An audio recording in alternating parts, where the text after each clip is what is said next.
Hello, everyone. Welcome to Question Everything, a podcast all about learning from the successes and the failures of those who dare to, well, question everything. This podcast is part interview, part therapy, and part Price is Right.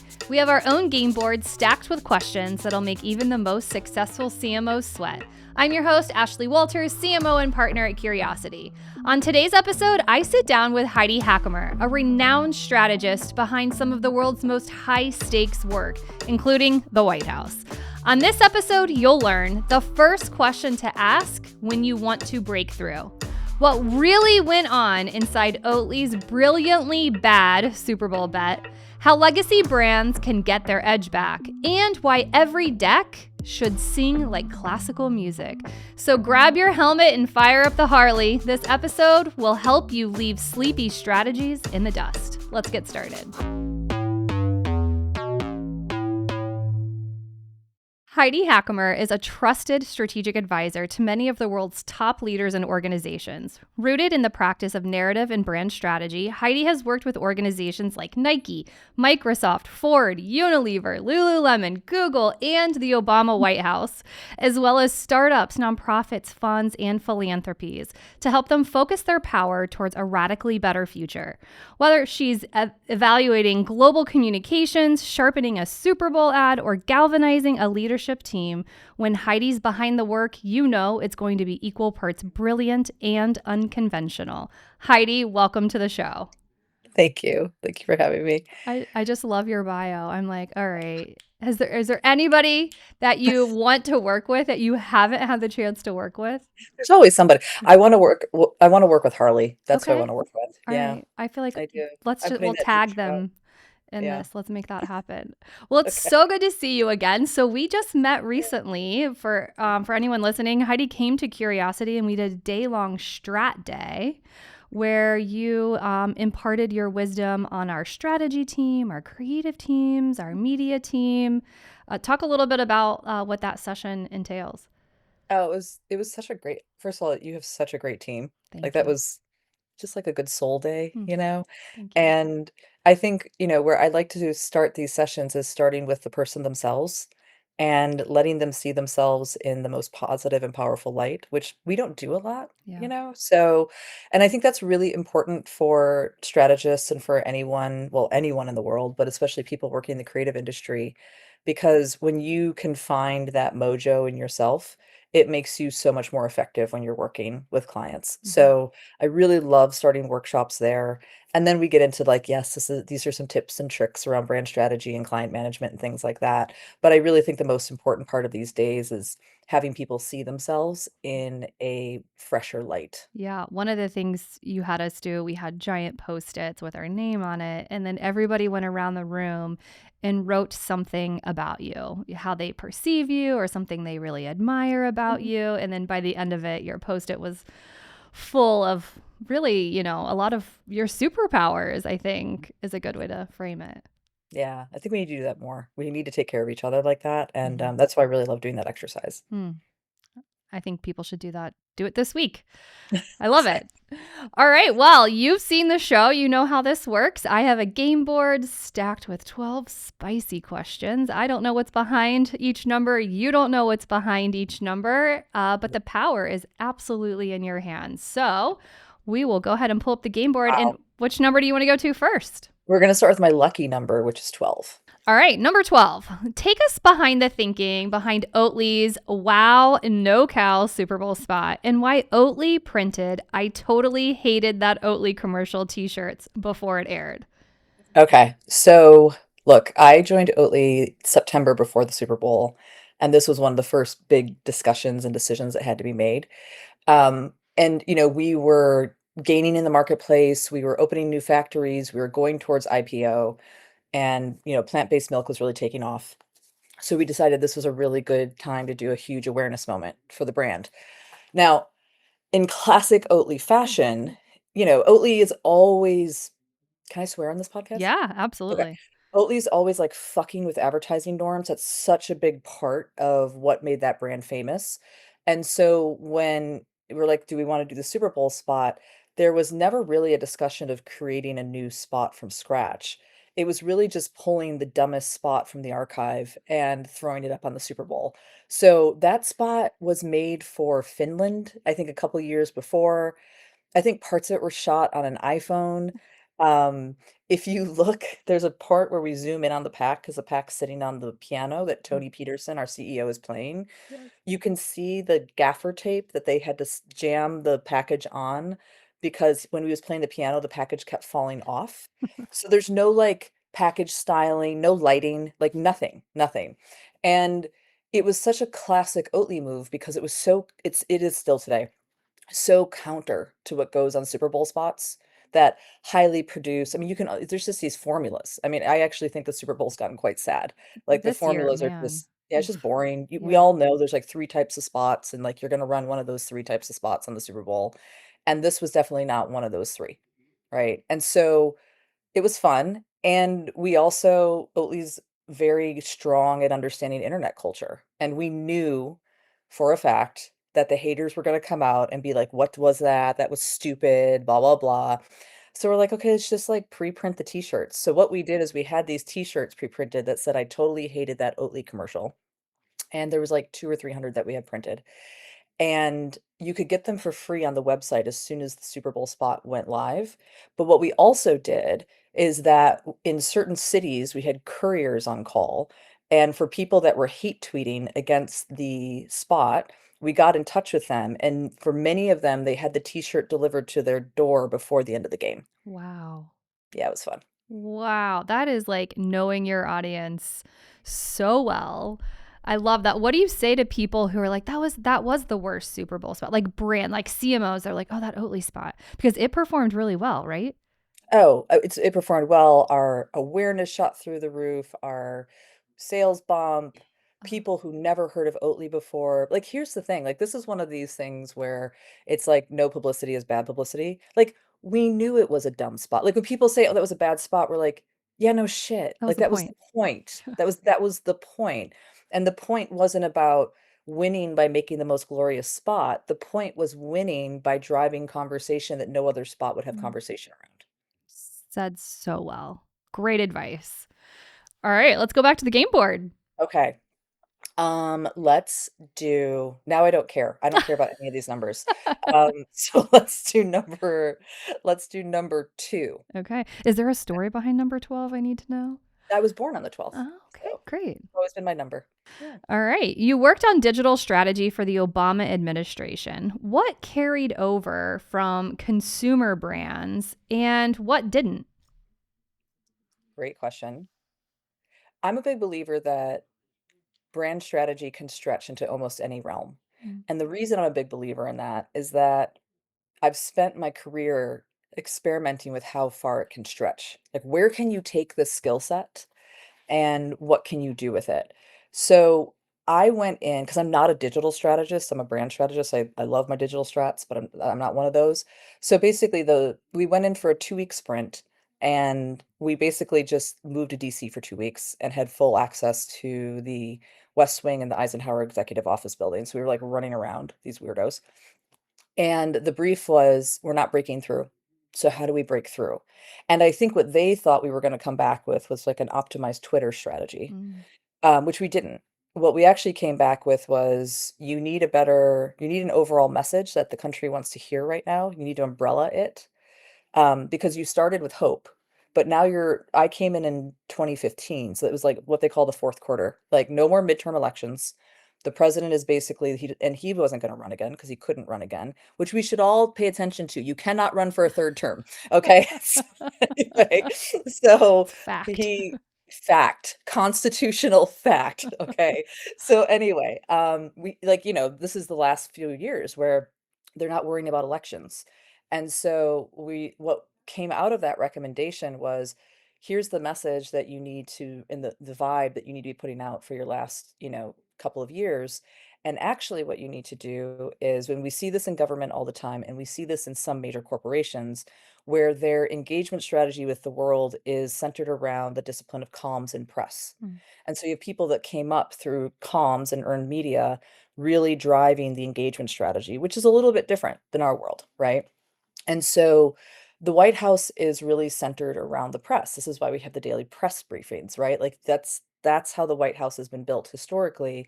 And what we said to them is you need a complementary department called the Office of what was that? ODS, Office of Digital Services, that is really looking at your digital engagement. So actually, the recommendation at the end of the day was this isn't how you like get better at Twitter, but you have to set up a separate team that this is what they do and they work with the comms team, but they have their own remit and properties and they fire forward. And on the consumer brand side, you think about Nike and Oatly and like all these amazing brands that you've worked with. A lot of that rings true over Yeah, there too, right? totally. I mean, look, I say this no matter where I go. If I go into politics, nonprofit, whatever, like people are people. And you want people like us helping you because the companies that we work with, like Nike, Google, Coca-Cola's, McDonald's, whatever, they have defined how people take in information and how they relate to brands. And we know how to do that. Now, this is changing a bit now that the algorithms are basically dictating what people see. So this is shifting right now. But in those spaces, I always say like they'll say like, well, we're different because we're a nonprofit, or we're different because we're government. And it's like, you don't make the rules because you don't spend as much money as those guys do. Those guys have actually defined the landscape. So let's understand the landscape that they've defined when it comes to brand engagement and make sure you are exploiting that in the best way possible. Mm-hmm. Makes sense. All right, let's go back to the board. Okay. Uh, let's do number 8. Okay. Tell us more about the 3 dimensions of breakthrough, and you describe them as risk, values, and difference. Yeah. Yeah. Okay. So this is what we did the workshop on, Mm-hmm. was about breakthrough. And basically every client that I work with right now is like, how do we break through? This is such a messy environment where people's attention is being split 1,000 different ways. How do you break through? Whereas like, 10 years ago, the question was, how do you go viral? Yeah. Now it's how do you break through? Yeah. And really, at the heart, it's about an organization having a very strong sense of who they are and what they stand for, and then deciding if they're going to push it or not. So when we have risk in that, risk is how far are you willing to take a risk on things? How far are you willing to provoke? Oatly loved to provoke, right? Oatly would almost like poke at the dairy industry and be like, go ahead, sue us. We want to be sued. We want to be sued, right? Because they knew if they got sued, they would get a lot more attention in a market. So that's like a high risk strategy. Patagonia has done risk in their work where they have put tags on their shirts that say vote the fuckers out or vote the assholes out, right? So that's a risk play. That's where you're willing to alienate to get people to pay attention to you. Now, the second or the first one, sorry, I skipped to risk. The first one is values. Values is people getting a lot of attention just based on a very strong values stance that not only saturates their marketing, but also saturates their company. So Tony Chocolonely, I think, is one of the best examples of this. We talked about it in the workshop, where they are so values driven. They are so against slave labor and child labor in the chocolate supply chain. And that's just what they center everything on. And it's not about being gimmicky or tricksy, but everything from their packaging to the way their product is split up to the way that they spend their money doing lobbying more than they spend their money, or a lot of the money spent lobbying as well as marketing values, right? So they Mhm. are just attracting people like, flies who are really into values. And then there's difference. And difference is about just kind of like being weird for the sake of being weird, right? Like just kind of breaking rules because you know it's going to make you stand out. So we saw this with Liquid Death, and I know we've Mhm. talked about this brand forever. I don't want to talk about Liquid Death because I'm bored of everyone talking about Liquid Death. We talk about it with Duolingo. This is also a place going back to Oatly. Oatly did this really well, where it's like we're just going to do something really different and weird on the Super Bowl, and that's how we're going to break through. So I think what you can tell by now is that some brands will really just sit into one quadrant. Like Duolingo really sat hard into difference, or Tony Chocolonely really hard into values. But then other brands will pull from different areas of that. And really what you're trying to do is you're trying to push it as hard as possible against that dimension, because by pushing it hard, you are going to stand out and hopefully break through. What is the first question you ask a brand who comes to you and says, I want to break through. I want to be the next liquid death. I get it all the time. Yeah. We love your Dude Wipes work. We want to be the next Dude Wipes or native. What's the first thing you say? Are you brave enough to? Hmm.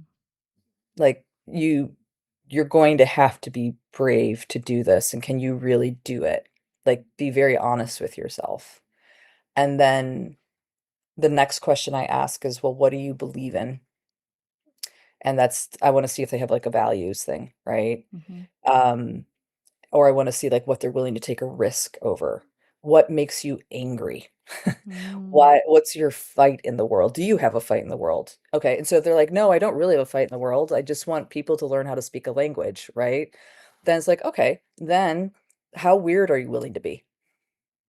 And, like, if we really just broke all the norms, all the, like, semiotic norms, the visual norms, the engagement norms, would you be willing to go there with us? And so these are the types of questions I'm probing on to see if they're really willing to go there, and if not, then we need to figure out something else. Um, so yeah, those are the types of questions. I love that. I'm going to put that into practice right now. Okay, Next phone call I get. Are you cool. brave enough? Are you brave enough? I've got it. Most people may be like, like, Right. that's a very unusual question to Well, get. no, I just want to be like liquid death. Yeah, Okay, I then just you have want to more of be that. really brave. You have to Yeah. be very brave to do that. Many are not. Many No, are they not. say they want it, but they don't. I don't say that to, like, slag off, like, our Yeah, clients. I don't it's not that, it's just more a lot of our clients are caught into systems where bravery is almost impossible, I totally agree. right? And, like, that was so interesting with Axe, and I'm gonna age myself here, like, back in the day, when Axe really broke through and became this, like, extremely provocative, breakthrough, successful brand, the reason that they did was because Unilever it was sitting in, like, this massive conglomerate, right? And Unilever said, "Okay, like, we really want this to be successful. We know that speaking to boys is a thing, right?" Mhm.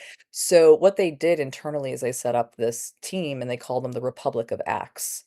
And the Republic of Axe did not need to follow the processes, the marketing processes that other brands had to follow. They were kind of allowed just to go they didn't have to do, like, "Here's your brand key, and here's your key," like, they were given permission to run and gun, and that's what made Axe Axe. So, like, that's a good provocation for a CMO. If you're a CMO sitting in a big corp and you want something to break through, one of your sub brands to break through or something, maybe you set up a protected space for those people to run and gun and just let them do what they do.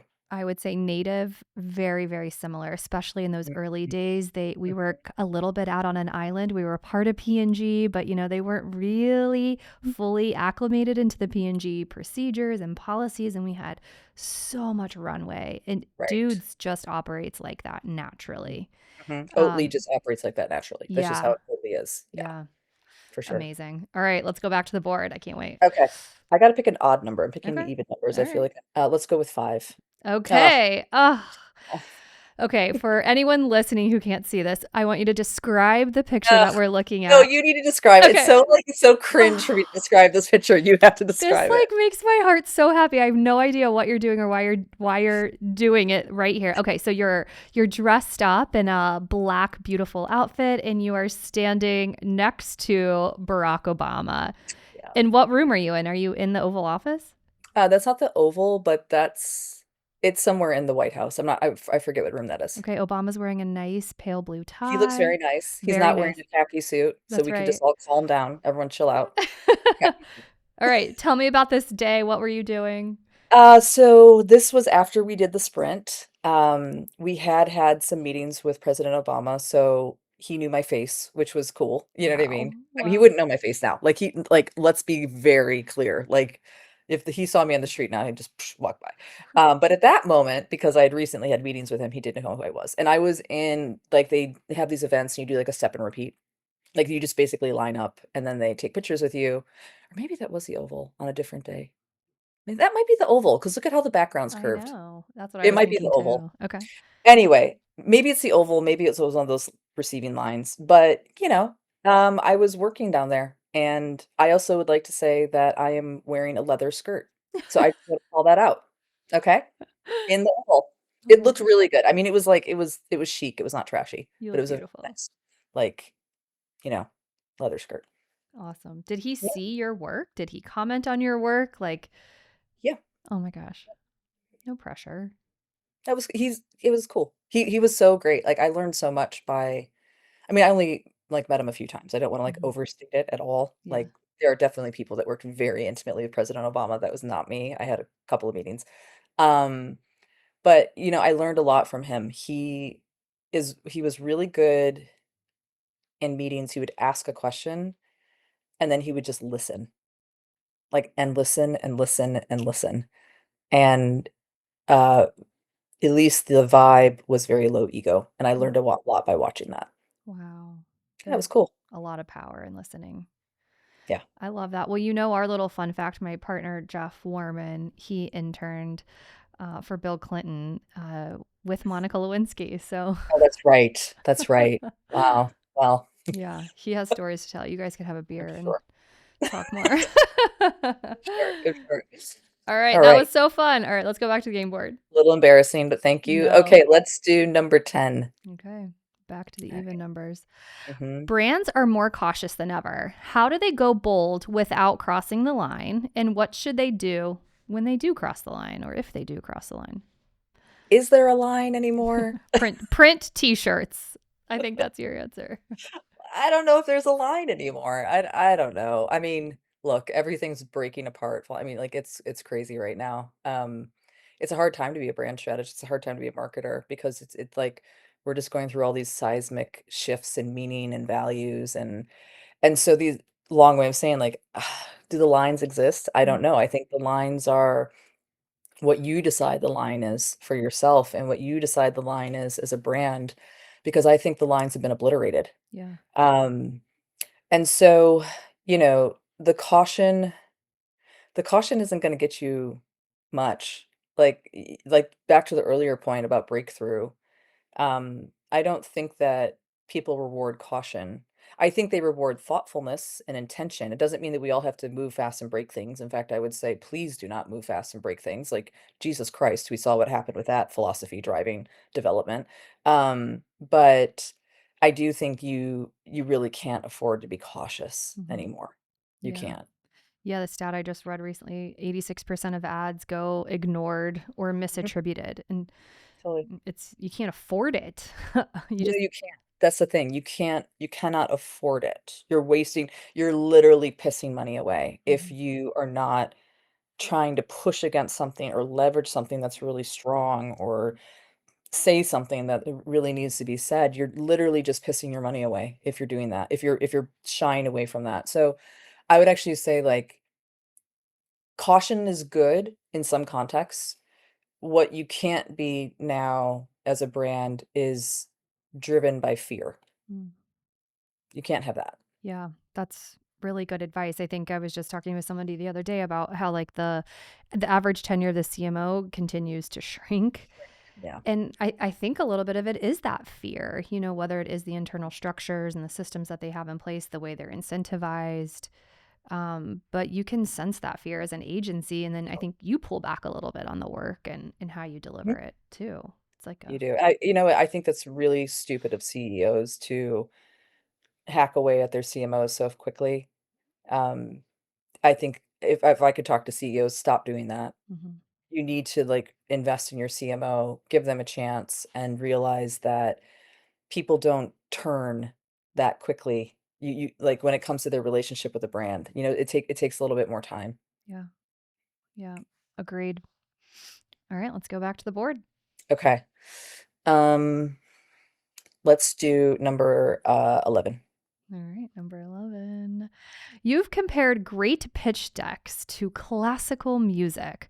What do you mean by that, and why does rhythm matter? Well, first I'm gonna say any deck, not a pitch deck, Okay, any okay, all right. okay? So, I'm a big believer in this. Okay, so I grew up my mother was a classical musician. When I was in the womb, I my little fetus was, like, being pushed up against a grand piano that she was rumbling, and, like, the vibrations were definitely, like, part of my in utero development. I spent a lot of my childhood underneath a grand piano because when my mom went to practice and I had to go with her, she'd be like, "Just stay under the piano. Just play on like, don't run off." So I would Mhm. sit under the piano and, like, the vibration, I'd be like, "Man, this thing better not fall on me." Because like, when you really start to play a piano, it, like it moves. Mm. It really starts to move. Okay. Anyway, that was a big No, that I was a big love huge that. I've deal. got the picture. I feel like I'm there with you under the Yeah, piano. it was cool. She also played, like, the really big pipe organs. Mm. Like, like, when you just, like, go on the register of the thing and you hit it and the whole church just goes, "Rah!" Like, she Wow. yeah, it was cool. My mom was that was well, she's still alive, she's not dead. That was We pretty love you, cool. Mom. Love you, mom. You're not dead yet. Anyway, okay, so classical music. So here's the thing, like, have you ever sat through a presentation where it's just like, "Dun, dun, and you're just like, "I literally wanna kill myself." Like, I've been part of them. Yep. we've done them. We've I've done them. done it. I'm embarrassed to I'm say I've sweating. probably contributed to it, Yeah. and it's like, and here's another headline at 32 font and another body copy at 14, and we're just banging through it, and, "Oh, we put a picture on one slide," it's just like, literally kill me now. Uh-huh. Kill me now. And, like, we're doing such a disservice to the thinking when we don't actually understand that a deck in itself is a story. Mhm. And stories have rhythms to them. Stories like even a great fairy tale, a children's story, it kind of like goes up and down and there's suspense and then there's big moments, then it gets quiet. And so I think classical music is a very good teacher for this because think about how our brains are wired right now.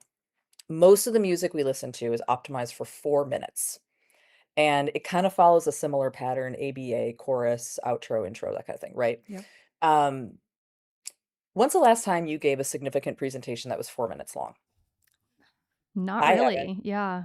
Like, if I have to Not go in there and, significant. like, present the work, Yeah. that is not a 4-minute conversation. Yeah. And so, I need to tell a story in an engaging way that lasts for 20 minutes, 30 minutes, right? I'd say probably around 30 is where it's capping these days. When I was younger, you would present for longer, but Mhm. say 30, right? Who are the masters of keeping attention for 30 minutes? Classical composers. Mhm. Because when you are listening to a sonata, a concerto, a symphony, or whatever, like, you're holding on for a long time. A Mhm. Beethoven symphony, which I would really recommend if people wanna feel this because 'cause they're very accessible, right? I don't know, that's like 20, 30 minutes long. And there's surges, and there's suspense, and there's big moments, and there's quiet moments, and if you think of your deck following the same sorts of rhythms, like, we're gonna build it up here, and then we're gonna have a big pow, but if you have too many pow moments in a row, that wears people out too. You Mm. can't have, like, 5 slides in a row that are the big impact slides. You need to pull back, and you need to offer up a different experience. So, when I used to, like, have my company and, like, heavily coach strategists all the time, I would say, I want you to listen to classical music and I want you to feel how these things flow around. Now, if that's like making you want to vomit, which first of all, like get over yourself, like Beethoven's a great for a reason. Just listen to the fifth. Come on, like come, Yeah. you can do this. Listen to albums. There's albums that are full albums where they do the same sort of arcs. But listen to these guys. They knew what they were doing, right? And the other thing I would really recommend is pick one piece. There's a few that I love. I'll throw a few out right now. Rachmaninoff's, Piano Concerto Number 3 in D minor. It's so emo. If you are an emo person, like, and you love the drama of emotion, go do that one. Go do Beethoven's 5th or ninth. You already know those 2, like, Mhm. you've got it, right? Go listen to Yo-Yo Ma playing Bach, cello suites, like, they're amazing. Just listen to it. Pick a piece and listen to it at least 10 times and, like, really, really listen to it. You don't have to do it while you're walking, do it while you're on the train, like, you don't have to, like, focus in on it, just, like, listen to it over and over again, and you will start to feel how the rhythms of that piece hold attention. It'll start to, like, kinda soak into your marrow. You'll understand it in a deeper way if you just kind of, like, begin to know that piece by heart, and then the next time you write a deck, put it on in the background and think about, is there a rhythm to this deck? Is the rhythm interesting? Is the rhythm supporting the argument? And if not, how can I make this more rhythmic so that I can bring people along? Mm. That's great. What great questions to ask ourselves as we're creating these decks. I mean, I remember like very, very, very early on in my career in business development, we were in a pitch. I tell this story quite frequently, and the lights are low in the room, and we're in a long, huge table, and the CMO is sitting there, and we come in with a long PowerPoint presentation, and the amount of slides doesn't matter, but that was exactly what we did. And I looked over, and he was asleep. Out cold. Shut up. Dead You put serious. a client to sleep? Put him to sleep. I actually not even a client. I paid to fly everybody to his headquarters and pitch. Threw a lot of money into that. Yeah, we didn't win. But yeah, I went home and did a lot of self-realization to figure out why. Why couldn't I change the room? Why was I too afraid to stop? Why didn't I ask him a question? Why didn't I Yeah, pound on the table? Why didn't I change up the rhythm? And that actually was the spark that started my love for improv. I that's ended up amazing. going and studying with Second City for 6 months and getting much more comfortable dealing with situations like I that. But love that. this is incredible. I'm going to take a fresh look at even our presentations and how we do them with Mm, this rhythm. I like mhm. that. Yeah, Great cool. advice. Thank you. All right, let's go back to the board. Let's go back. Let's do a small number. Let's go to 3. Okay. All right. Tell us about the 4 C's and how does this approach show up when you're working with a challenger brand? Okay. First of all, I'm a big 4 C's is probably the only thing that I literally use on every assignment. Like, and I do. And some people like poo-poo the 4 C's. I'm like, shut up, I shut know. up. I'm Like with it's you. great. I love the 4 C's. So let's just refresh what the 4 C's are.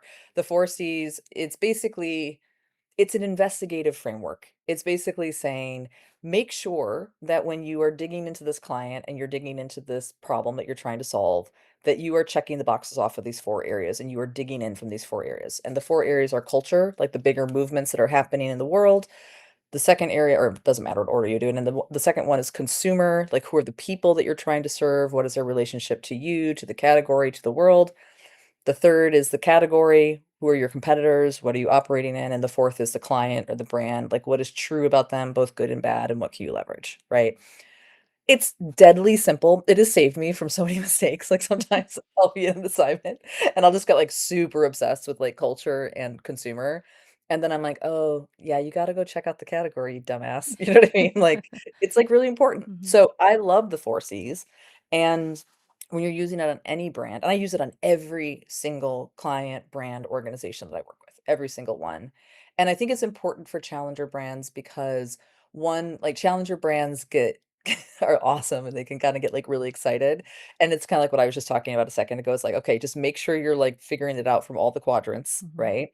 And with a challenger brand, it's kinda what we were talking about before with breakthrough and bravery. Like, if you're gonna be a challenger brand, you've gotta push it in those 4 Cs, and you have to really, like, dig into them, and I think a way that's like, a quick way to dig into the 4 Cs, go to your consumer C and think about 2 things.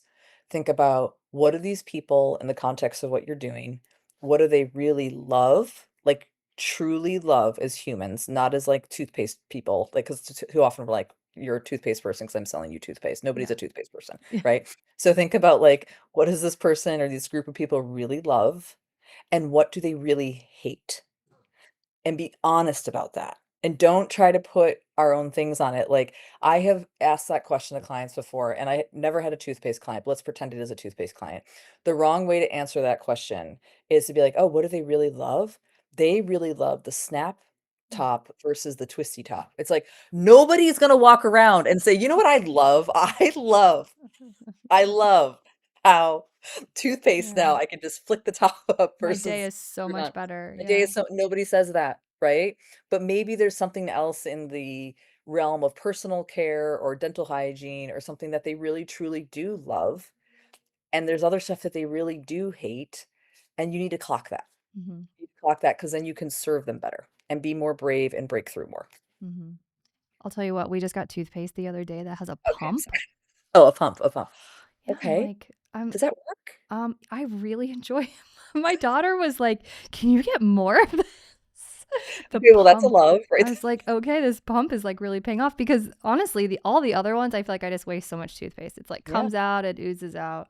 yeah, But I I got honestly hadn't really thought about the pump until you said that, so alright. Well, maybe you are, like, totally undoing what I just said, that people No, will be no, I like, don't think so. "I I don't think love the so. toothpaste pump." Just we need more of them out there. No, but I think that's really good. And so, are you usually breaking out the 4 Cs, like, right away, like, Right away, early on the engagement? Yeah. right away. Yeah. And a lot of times what I do is I'll do a hypothesis 4C just based on my gut instinct as a human before I turn into a brand strategist investigator because 'cause I've just kind of I wanna do that sense check, and then, Yeah. sometimes I'm right, sometimes I'm wrong, but I think it's important to even do a hypothesis one before you really get going. Hmm. Yeah. Good. Yeah. Is there a C that's harder than the others that you find, or depends on the Mm, brand?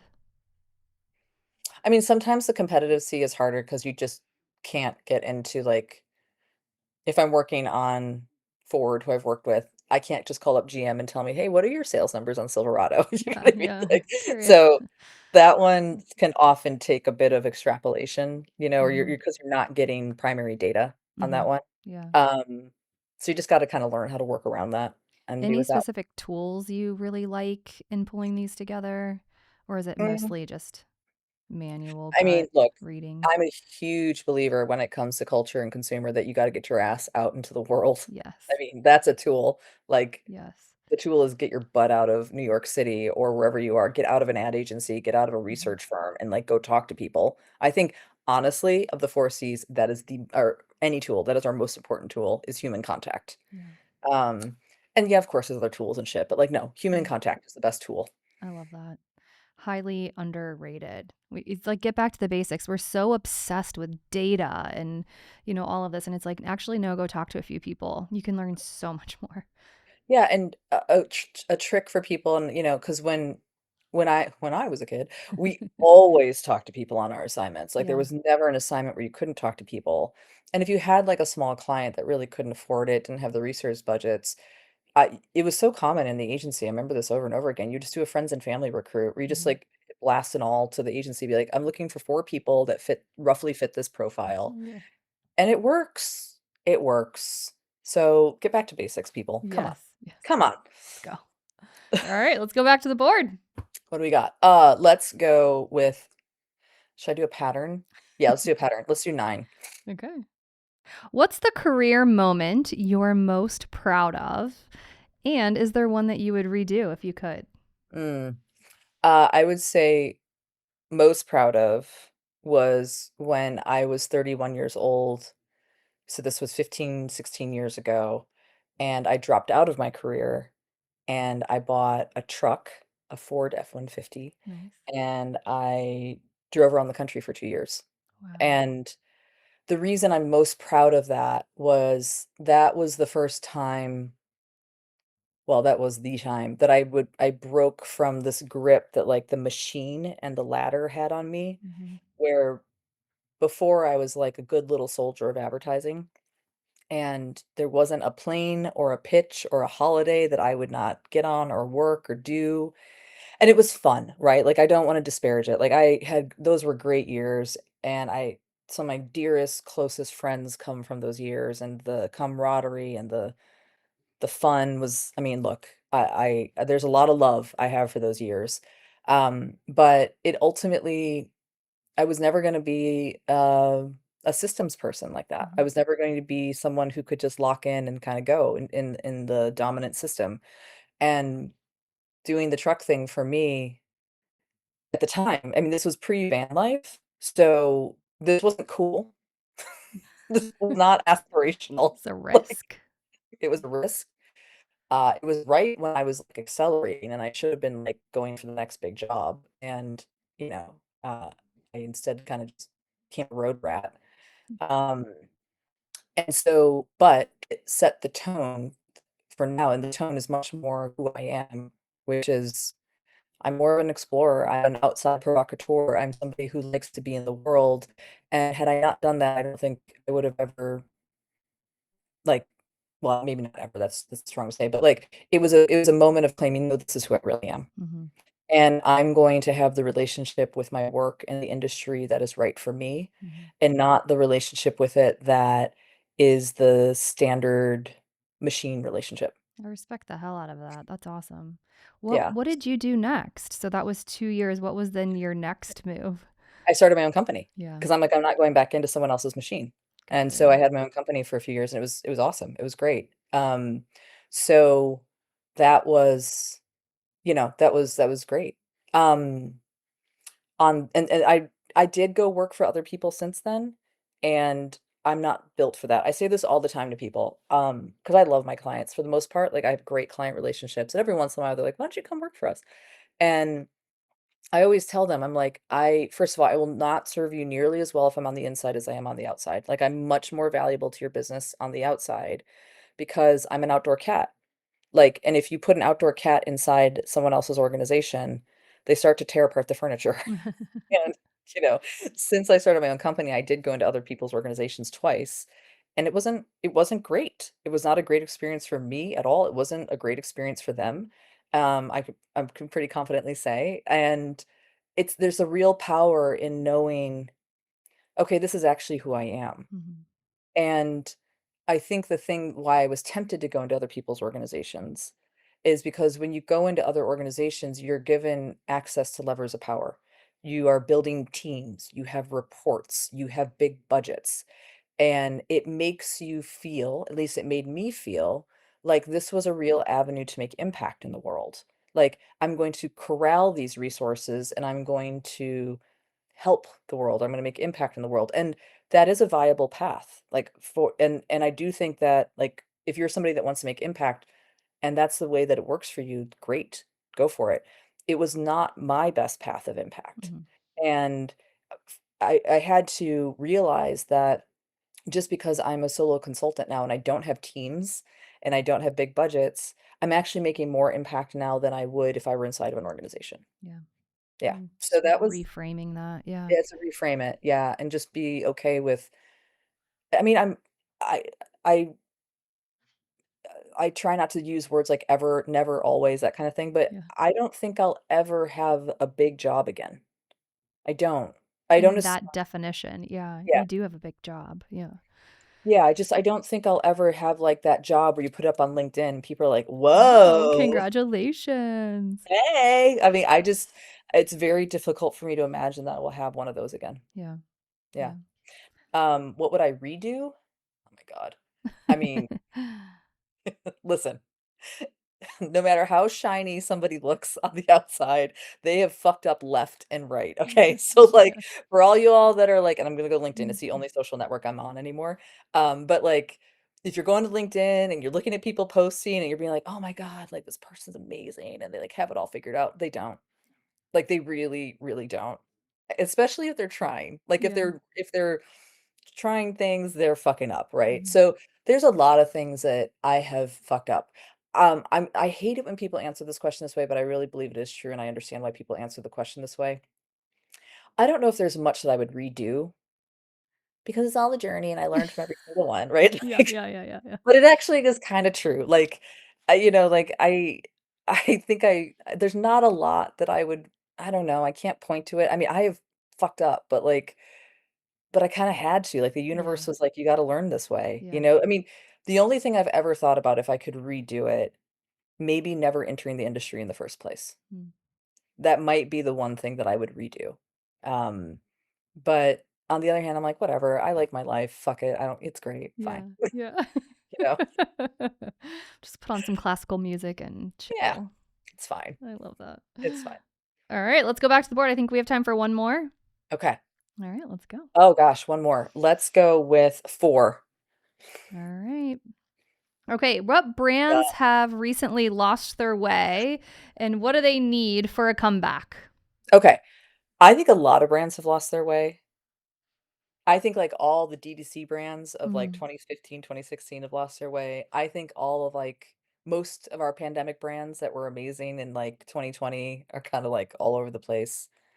But I kinda wanna talk about one that hasn't recently lost away, but I have a lot of heart for, which is Harley, which I said on the upfront.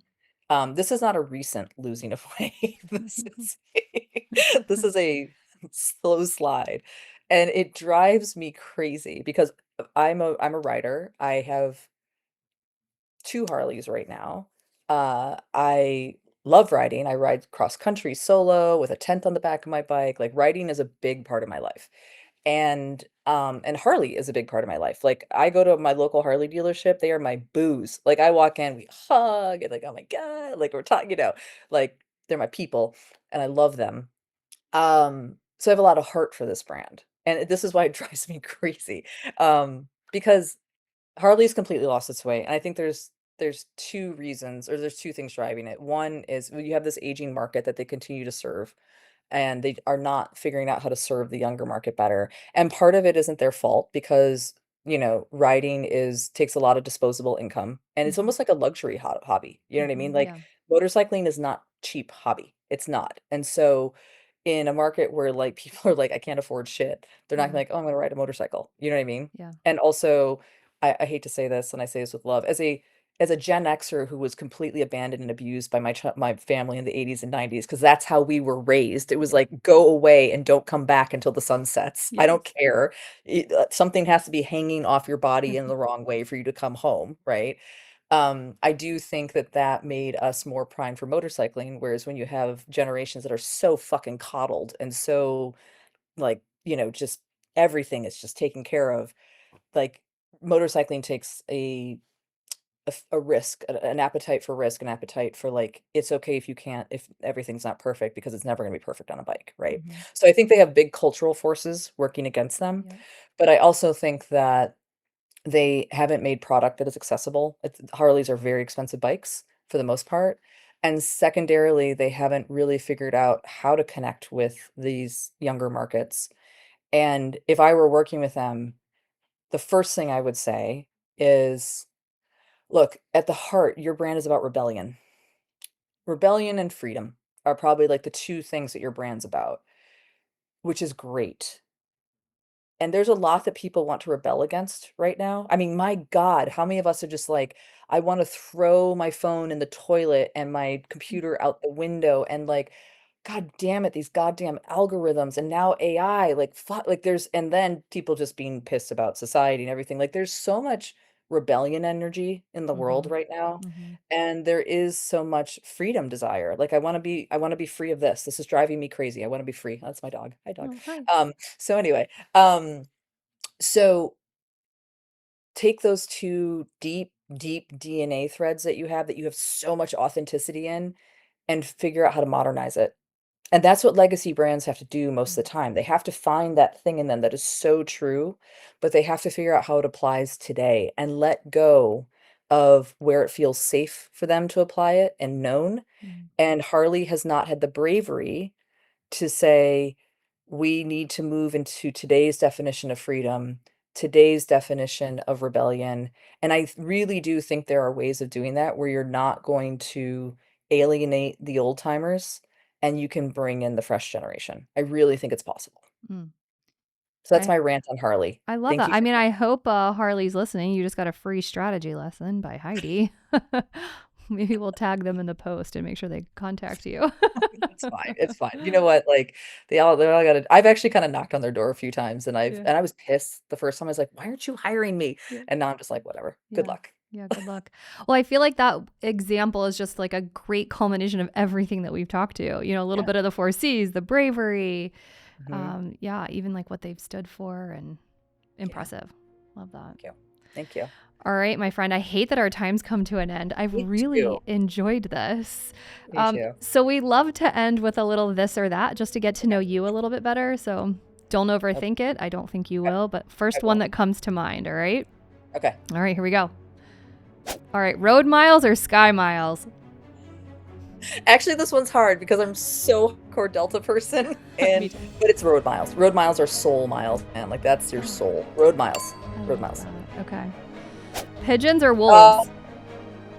seriously? Okay. Uh, For those of you that don't know why this is hard for me, let me just say really quickly, and Please I know do. I'm supposed to do gut instinct, but this Yeah. is kind of funny. All right, we talked about my mom, classical musician. My dad was a professional pigeon racer, and I grew up on a pigeon racing farm. So this is why you are putting these two in front of me, and wolves are like my thing. So I'm gonna go with me, Dad. I'm gonna choose me, wolves. We love you too, Dad. Yeah, and he's hearing because he's dead, so he's listening to all of it. But he hears. Unlike my He mom, knows. who's gonna have to watch the recording. Dad already heard it. Okay, sorry, Dad.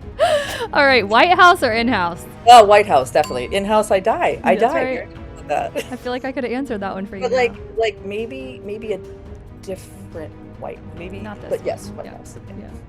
We could have a whole nother podcast Oh, boy. just to get your take on what's not working there. Okay, oat milk or whole milk? I'm gonna go with my roots. grew up in Wisconsin, so I'm gonna go with whole milk. Okay. All right. Yeah. I thought that'd be hard for Yeah, you. it's well, thank you.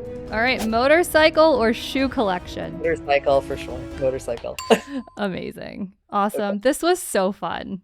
Thank you. Thanks Thanks for having me. Yeah, absolutely. What's the best way for folks like Harley to get a hold of you? I'm on LinkedIn. I'm active there.